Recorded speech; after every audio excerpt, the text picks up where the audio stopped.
بسم اللہ الرحمن الرحیم۔ تو آج ہم حدیث نمبر 38 کو پڑھیں گے،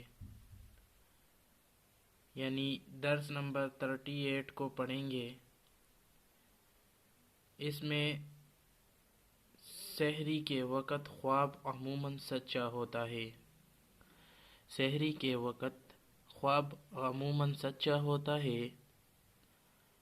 حدیث مبارک یہ ہے، اصدق الرؤیا بالاسحار، اصدق الرؤیا بالاسحار، صبح کے وقت کا خواب زیادہ سچا ہوتا ہے۔ ترجمہ: صبح کے وقت کا خواب زیادہ سچا ہوتا ہے۔ تشریح: خواب کی 3 قسمیں ہیں، یعنی نیند یا خواب دیکھنا یہ 3 قسموں پر مشتمل ہے۔ علامہ قرطبی رحمۃ اللہ علیہ فرماتے ہیں کہ خواب کی 3 قسمیں ہیں۔ اول، محض خیالی، یعنی انسان دن بھر جو کام کرتا ہے، رات کو خواب میں متشکل ہو کر اس کو دکھتا ہے۔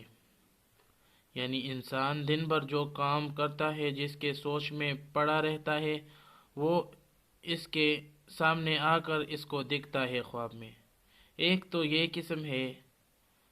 دوسرا قسم یہ ہے، بشارت الہیہ ہوتی ہے۔ اسی خواب کے بارے میں حدیث بالا میں اصدق الرؤیا سے تعبیر کیا گیا ہے، یعنی یہ حدیث اسی خواب کے بارے میں کی گئی ہے۔ یہ دوسری قسم پر جو ہے۔ تیسری، شیطانی اثرات کے ہوتا ہے، یعنی خواب اس کا آغاز خواب کی طرح ہوتا ہے، یعنی جو شیطانی خواب ہو۔ سحری کے وقت کے خواب سچے ہونے کی وجہ یا دلیل اس سے ہی ثابت ہوتا ہے۔